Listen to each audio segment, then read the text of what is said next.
গতকালকেও বলেছি, আজকেও আবার বলি, আমাদের অভিনেতা অভিনেত্রীরা রাজনৈতিক কানেক্টিভিটি থেকে দূরে থাকেন। তবে থাকবেই বা কেমনে? রাজনৈতিক যে সংস্কৃতি মন্ত্রী একটা থাকে সব জায়গায়, উপদেষ্টা পরিষদে আছে সাংস্কৃতিক উপদেষ্টা, তো ওনাদের সাথে লেয়াজু টেয়াজু না রাখলে শিল্পী সমিতি নির্বাচন, কাজ পাওয়া, পরিচালক, প্রযোজক একটা সিন্ডিকেটের মধ্যে চলে। তো তারাও করবে কি? কাজ পাওয়ার খাতিরে, দুইটা পয়সার খাতিরে, যেখানে তারা বোঝেনি পর্দায় কত কিছু দেখায়, তো সেইখানে একটু পলিটিক্যাল কানেকশন সবাই চায়।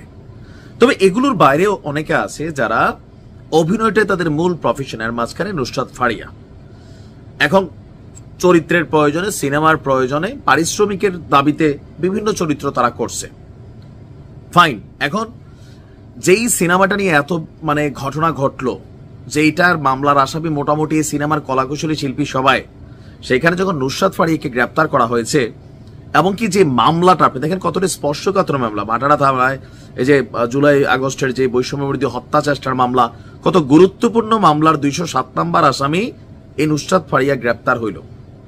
তো তাকে গ্রেপ্তারের মাধ্যমে মূল যেই মামলাটা, যেই ব্যক্তিরা অরিজিনাল এখানে মারা গেছে, এই মামলাটাই তো হালকা হয়ে যাচ্ছে, তাই না? আমার কাছে এটাই মনে হচ্ছে। যাই হোক, আবার নুসরাতের পক্ষে মাঠে নামছেন সাংবাদিক ইলিয়াস। আমি এ জায়গায় ইলিয়াস ভাইকে ধন্যবাদ দিই। দরকার ছিল এরকম একটা শক্ত বলিষ্ঠ কণ্ঠস্বর, অন্তত যে এগুলা যা হচ্ছে ঠিক হচ্ছে না, অন্তত এই টাইপের। তিনি লিখছেন যে কিছুক্ষণ আগে হাসিনার চরিত্রে অভিনয় করা নুসরাত ফারিয়াকে আটক করেছে পুলিশ। এরা হাসিনার সহযোগী ছিল, এদের চরম বিচার হওয়া প্রয়োজন। কিন্তু ভালো কথা, নুসরাতেরও বিচার হবে। আমরাও মনে করি যদি এখানে মামলা হয় তাহলে তো আসামি সবাই। ইলিয়াসের বক্তব্য, শেখ মুজিবের সিনেমায় অভিনয় করা সবার নামে মামলা হয়েছে, শুধু নুসরাত ফারিয়ার নামে না। নুসরাত ইমরোজ তিশা আমাদের উপদেষ্টা ফারুকী সাহেবের সম্মানিত স্ত্রী। আচ্ছা, ইলিয়াসের বক্তব্য যে শুধু শেখ মুজিব শুভ আর ফজিলাতুন্নেসা তিশা সিনেমায় যে যে ভূমিকা আপনার নিয়েছে তাদের নামে মামলা হয়নি কেন? আপনি ভাবতে পারেন, আমরা তো জানতে চাই যে বঙ্গবন্ধুর চরিত্রে যে অভিনয় করলো তার বিরুদ্ধে মামলা হয় নাই, আর ফজিলাতুন্নেসা তিশার নামে মামলা হয় নাই। সিনেমাতে তিশা শেখ হাসিনার মা, বঙ্গবন্ধুর স্ত্রী ভূমিকা সম্ভবত পালন করছে, আমি দেখি নাই ছবিটা, সম্ভবত আর কি। তো তাদের নামে মামলা হয়নি, শুভর নামে হয়নি, কারণ পিতা শুভর নামে মামলা করলে তো মাতা তিশার নামেও করতে হবে। ঘটনা সত্য, শুভর নামে যদি মামলা হয় তাহলে তিশা কই যাবে? তিশার নামে মামলা হবে। ওনার বক্তব্য হচ্ছে যে কিন্তু তিশা তো ফারুকীর বউ।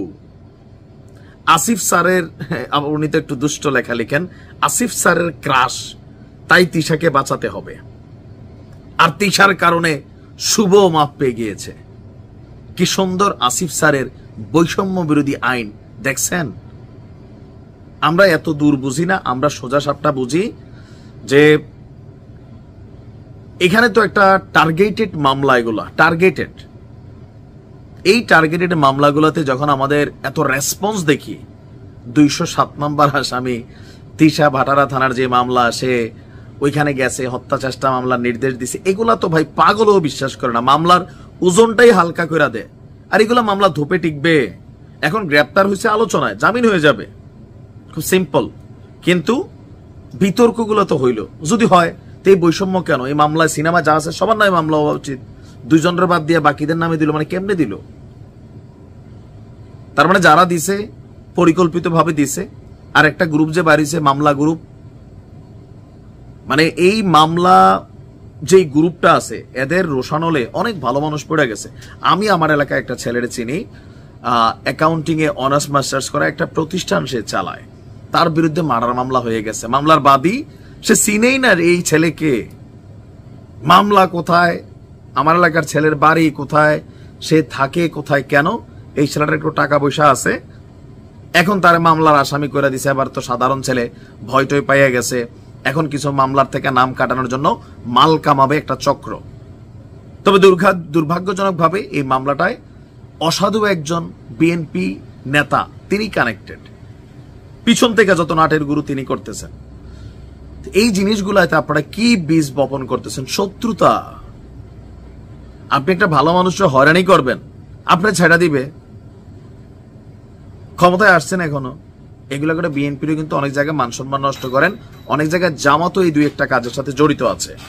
তা আমরা মনে করি যে এই ধরনের মামলাগুলো যখন রুজু করা হয় বা এগুলো যখন এফআইআর করা হয়, আমাদের পুলিশ যখন ইনভেস্টিগেশন করেন, এই জায়গাগুলোতে একটু পরিষ্কার পরিচ্ছন্ন হওয়া দরকার। কোনোভাবেই আমাদের পুলিশ যেন রাজনৈতিক মতাদর্শে বা ব্যক্তি মতাদর্শে, ব্যক্তি প্রভাবের মধ্যে আর না পড়ে। কারণ এবার 5ই আগস্টের আগে পরে আমরা যা দেখছি পুলিশের বিরুদ্ধে, এই ক্ষোভটা ছিল কার? আওয়ামী লীগ ছাড়া বাকি যে রাজনৈতিক দলগুলো আছে সবার। এখন আবার যদি এই একই জিনিস হয়, আবার কখনো আল্লাহ না করুক এরকম দৃশ্য আবার নিয়ে আমরা দেখি, ভয় লাগে ভাই। একটু অন্তত সবাই পরিবর্তন হওয়া দরকার। ভালো থাকুন।